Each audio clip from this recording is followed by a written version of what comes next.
If you're seeing Premiere Pro error code 39, Selector 9 during export, don't worry. This usually points to a storage issue, a corrupt cache file, or a GPU encoding problem. And in this video, I'll walk you through the exact fixes step by step so you can get your project exported properly.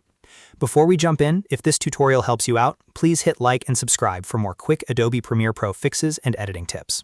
All right, let's get into it. The first thing to check is your available storage space. Export errors like this can happen when the destination drive simply doesn't have enough room for the final file. So before changing anything inside Premiere Pro, go to the drive where you're saving the export and make sure there's plenty of free space. If the drive is nearly full, delete unnecessary files, clear out old exports, or choose a larger drive. A simple lack of storage is one of the most common reasons exports fail, so this step is always worth checking first. Next, if the drive space looks fine, the best move is to switch your renderer. Inside Premiere Pro, go to File, then Project Settings, then General. Look for the renderer option, and if it's set to GPU acceleration, switch it to Mercury Playback Engine software only.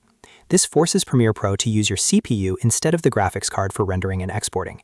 In many cases, Selector 9 errors are tied to GPU encoding problems, and changing the renderer can instantly solve the issue. After switching it, click OK and try exporting again. If the problem is still there, the next fix is to clear your media cache.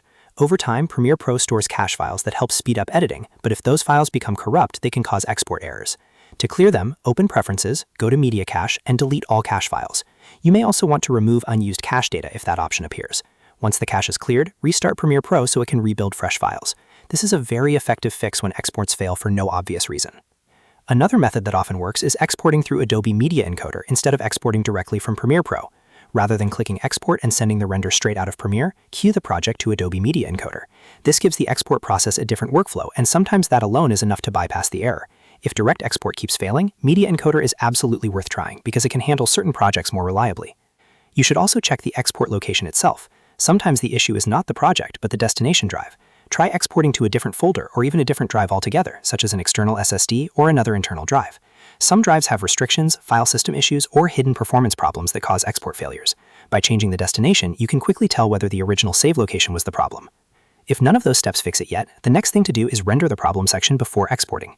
In your sequence, identify the area that seems to be causing trouble. Then go to Sequence and choose Render In to Out. This pre-renders the section before the full export. After that, when you export, make sure the Use Previews option is enabled. That way Premiere Pro can use the rendered preview files instead of trying to calculate everything again from scratch. This can be especially helpful if there's one specific clip, effect, or transition triggering the error.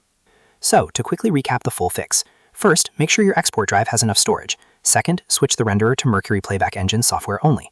Third, clear the media cache. Fourth, try exporting through Adobe Media Encoder. Fifth, export to a different drive or folder. And sixth, render the sequence before exporting and enable Use Previews. Working through these steps in order will solve the majority of Premiere Pro error code 39 Selector 9 issues. If this video saved you time, make sure to like the video and subscribe to the channel so you don't miss more Premiere Pro troubleshooting guides, export fixes, and editing tutorials. Thanks for watching, and I'll see you in the next one.